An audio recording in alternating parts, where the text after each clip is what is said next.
أعوذ بالله من الشيطان الرجيم. بسم الله الرحمن الرحيم. الحمد لله الذي أنزل على عبده الكتاب ولم يجعل له عوجا قيما لينذر بأسا شديدا من لدنه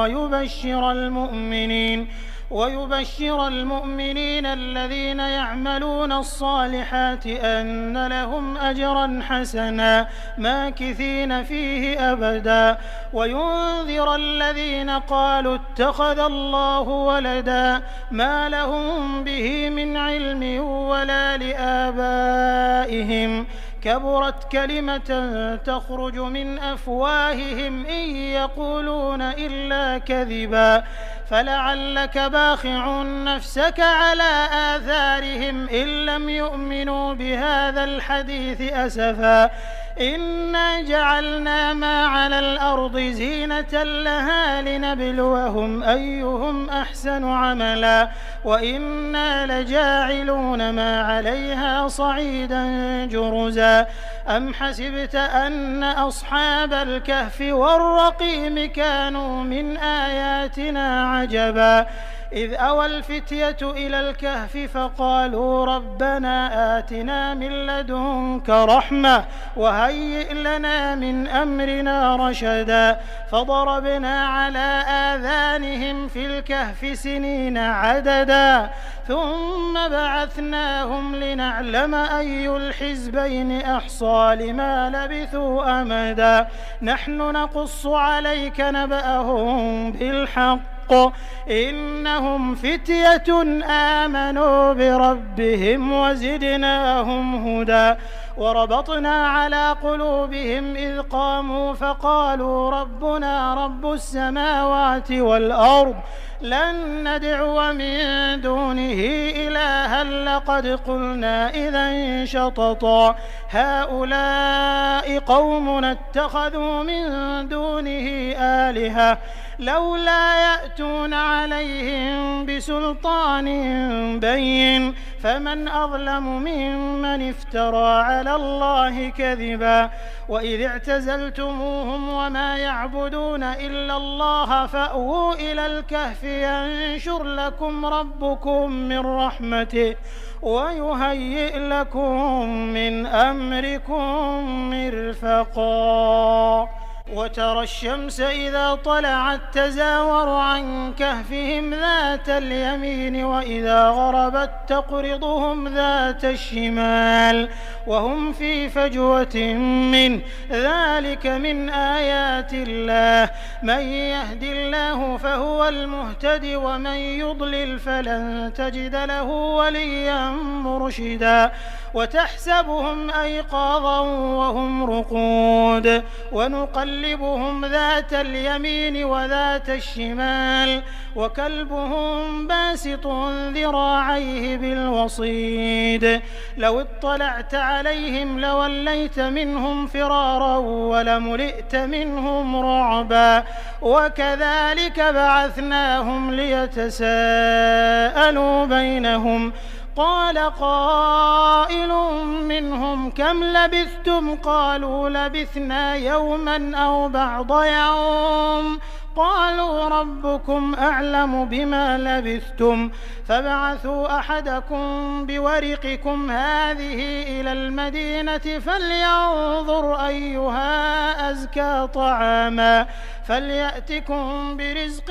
منه وليتلطف ولا يشعرن بكم أحدا إنهم إن يظهروا عليكم يرجموكم أو يعيدوكم في ملتهم ولن تفلحوا إذا أبدا وكذلك أعثرنا عليهم ليعلموا أن وعد الله حق وأن الساعة لا ريب فيها إذ يتنازعون بينهم أمرهم فقالوا ابنوا عليهم بنيانا ربهم أعلم بهم قال الذين غلبوا على أمرهم لنتخذن عليهم مسجدا سيقولون 3 رابعهم كلبهم ويقولون 5 سادسهم كلبهم رجما بالغيب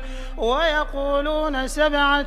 وثامنهم كلبهم قل ربي أعلم بعدتهم ما يعلمهم إلا قليل فلا تمار فيهم إلا مراء ظاهرا ولا تستفت فيهم منهم أحدا ولا تقولن لشيء إني فاعل ذلك غدا إلا أن يشاء الله واذكر ربك إذا نسيت وقل عسى أن يهديني ربي لأقرب من هذا رشدا ولبثوا في كهفهم 300 سنين وازدادوا 9 قل الله أعلم بما لبثوا له غيب السماوات والأرض أبصر به وأسمع ما لهم من دونه من ولي ولا يشرك في حكمه أحدا واتل ما أوحي إليك من كتاب ربك لا مبدل لكلماته ولن تجد من دونه ملتحدا واصبر نفسك مع الذين يدعون ربهم بالغداة والعشي يريدون وجهه ولا تعد عيناك عنهم تريد زينة الحياة الدنيا ولا تطع من أغفلنا قلبه عن ذكرنا واتبع هواه وكان أمره فرطا وقل الحق من ربكم فمن شاء فليؤمن ومن شاء فليكفر إنا أعتدنا للظالمين نارا أحاط بهم سرادقها وإن يستغيثوا يغاثوا بماء كالمهل يشوي الوجوه بئس الشراب وساءت مرتفقا إن الذين آمنوا وعملوا الصالحات إنا لا نضيع أجر من أحسن عملا أولئك لهم جنات عدن تجري من تحتهم الأنهار يحلون فيها من أساور من ذهب ويلبسون ثيابا خضرا من سندس واستبرق متكئين فيها على الأرائك نعم الثواب وحسنت مرتفقا واضرب لهم مثل الرجلين جعلنا لأحدهما جنتين من أعناب وحففناهما بنخل وجعلنا بينهما زرعا كلتا الجنتين آتت أكلها ولم تظلم منه شيئا وفجرنا خلالهما نهرا وكان له ثمر فقال لصاحبه وهو يحاوره أنا أكثر منك مالا وأعز نفرا ودخل جنته وهو ظالم لنفسه قال ما أظن أن تبيد هذه أبدا وما أظن الساعة قائمة ولئن رددت إلى ربي لأجدن خيرا منها منقلبا قال له صاحبه وهو يحاوره أكفرت بالذي خلقك من تراب ثم من نطفة ثم سواك رجلا لكن هو الله ربي ولا أشرك بربي أحدا ولولا إذ دخلت جنتك قلت ما شاء الله لا قوة إلا بالله إن ترني أنا أقل منك مالا وولدا فعسى ربي أن يؤتيني خيرا من جنتك ويرسل عليها حسبانا من السماء فتصبح صعيدا زلقا أو يصبح ماؤها غورا فلن تستطيع له طلبا وأحيط بثمره فأصبح يقلب كفيه على ما أنفق فيها وهي خاوية على عروشها ويقول يا ليتني لم أشرك بربي أحدا ولم تكن له فئة ينصرونه من دون الله وما كان منتصرا هنالك الولاية لله الحق هو خير ثوابا وخير عقبا واضرب لهم مثل الحياة الدنيا كماء إن أنزلناه من السماء فاختلط به نبات الأرض فأصبح هشيما تذروه الرياح وكان الله على كل شيء مقتدرا المال والبنون زينة الحياة الدنيا والباقيات الصالحات خير عند ربك ثوابا وخير أملا ويوم نسير الجبال وترى الأرض بارزة وحشرناهم فلم نغادر منهم أحدا وعرضوا على ربك صفا لقد جئتمونا كما خلقناكم أول مرة بل زعمتم أن لن نجعل لكم موعدا ووضع الكتاب فترى المجرمين مشفقين مما فيه ويقولون يا ويلتنا ما لهذا الكتاب لا يغادر صغيرة ولا كبيرة إلا أحصاها ووجدوا ما عملوا حاضرا ولا يظلم ربك أحدا وإذ قلنا للملائكة اسجدوا لآدم فسجدوا إلا إبليس كان من الجن ففسق عن أمر ربه أفتتخذونه وذريته أولياء من دوني وهم لكم عدو بئس للظالمين بدلا ما أشهدتهم خلق السماوات والأرض ولا خلق أنفسهم وما كنت متخذ المضلين عضدا ويوم يقول نادوا شركائي الذين زعمتم فدعوهم فلم يستجيبوا لهم وجعلنا بينهم موبقا ورأى المجرمون النار فظنوا أنهم مواقعوها ولم يجدوا عنها مصرفا ولقد صرفنا في هذا القرآن للناس من كل مثل وكان الإنسان أكثر شيء جدلا وما منع الناس أن يؤمنوا إذ جاءهم الهدى ويستغفروا ربهم إلا أن تأتيهم سنة الأولين أو يأتيهم العذاب قبلا وما نرسل المرسلين إلا مبشرين ومنذرين ويجادل الذين كفروا بالباطل ليدحضوا به الحق واتخذوا آياتي وما أنذروا هزوا ومن أظلم ممن ذكر بآيات ربه فأعرض عنها ونسي ما قدمت يداه إنا جعلنا على قلوبهم أكنة أن يفقهوه وفي آذانهم وقرا وإن تدعهم إلى الهدى فلن يهتدوا إذن أبدا وربك الغفور ذو الرحمة لو يؤاخذهم بما كسبوا لعجل لهم العذاب بل لهم موعد لن يجدوا من دونه موئلا وتلك القرى أهلكناهم لما ظلموا وجعلنا لمهلكهم موعدا وإذ قال موسى لفتاه لا أبرح حتى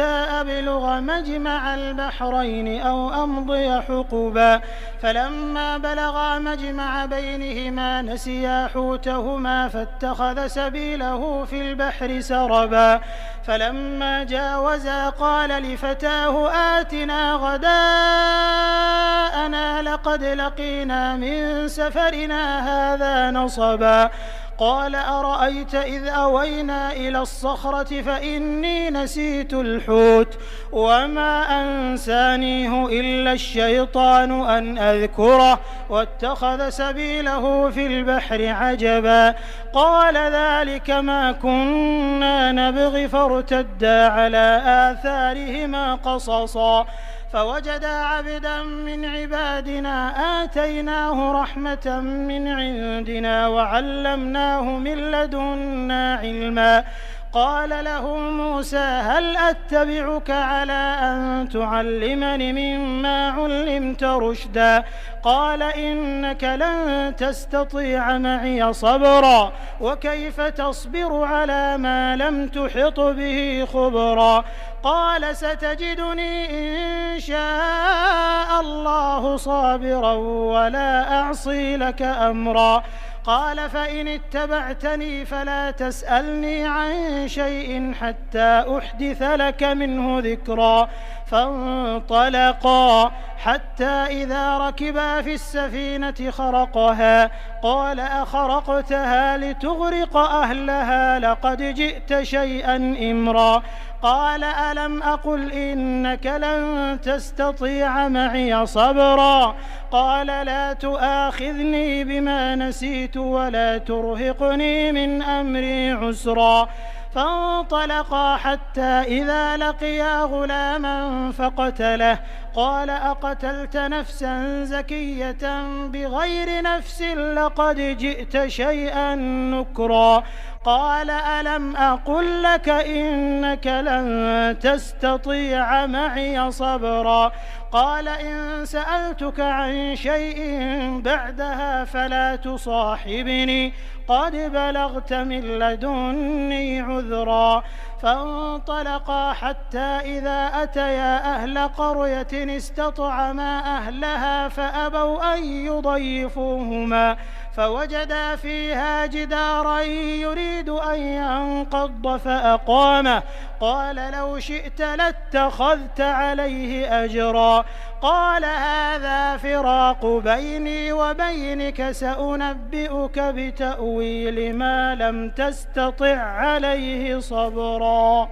أما السفينة فكانت لمساكين يعملون في البحر فأردت أن أعيبها وكان وراءهم ملك يأخذ كل سفينة غصبا وأما الغلام فكان أبواه مؤمنين فخشينا أن يرهقهما طغيانا وكفرا فأردنا أن يبدلهما ربهما خيرا منه زكاة وأقرب رحما وأما الجدار فكان لغلامين يتيمين في المدينة وكان تحته كنز لهما وكان أبوهما صالحا فأراد ربك أن يبلغا أشدهما ويستخرجا كنزهما رحمة من ربك وما فعلته عن أمري ذلك تأويل ما لم تسطع عليه صبرا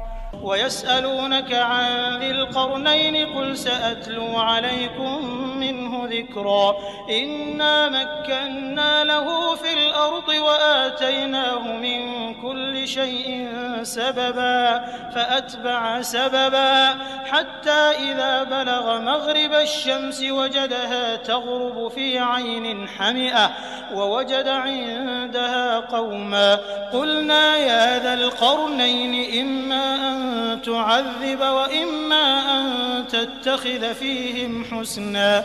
قال أما من ظلم فسوف نعذبه ثم يرد إلى ربه فيعذبه عذابا نكرا وأما من آمن وعمل صالحا فله جزاء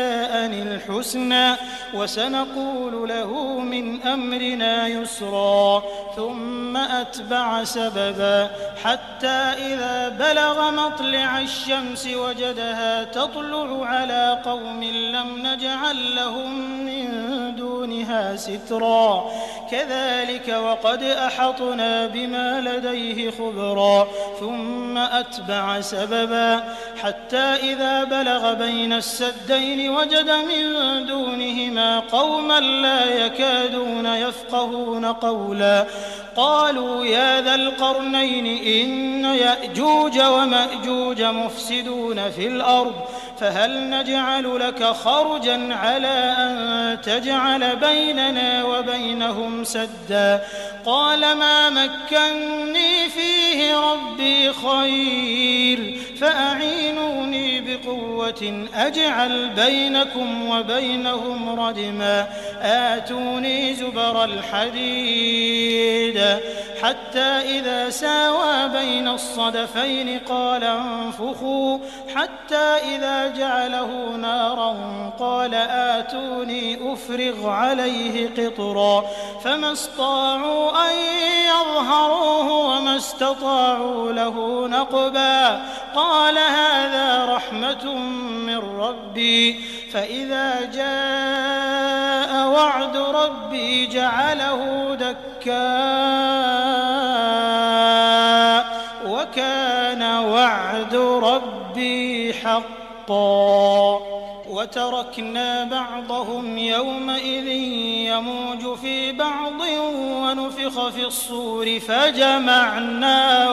جمعا وعرضنا جهنم يومئذ للكافرين عرضا الذين كانت أعينهم في غطاء عن ذكري وكانوا لا يستطيعون سمعا أفحسب الذين كفروا أن يتخذوا عبادي من دوني أولياء إنا أعتدنا جهنم للكافرين نزلا قل هل ننبئكم بالأخسرين أعمالا الذين ضل سعيهم في الحياة الدنيا وهم يحسبون أنهم يحسنون صنعا أولئك الذين كفروا بآيات ربهم ولقائه فحبطت أعمالهم فلا نقيم لهم يوم القيامة وزنا ذلك جزاؤهم جهنم بما كفروا واتخذوا آياتي ورسلي هزوا إن الذين آمنوا وعملوا الصالحات كانت لهم جنات الفردوس نزلا خالدين فيها لا يبغون عنها حولا قل لو كان البحر مدادا لكلمات ربي لنفد البحر قبل أن تنفد كلمات ربي ولو جئنا بمثله مددا قل إنما أنا بشر مثلكم يوحى إلي أنما إلهكم إله واحد فمن كان يرجو لقاء ربه فليعمل عملا صالحا ولا يشرك بعبادة ربه أحدا.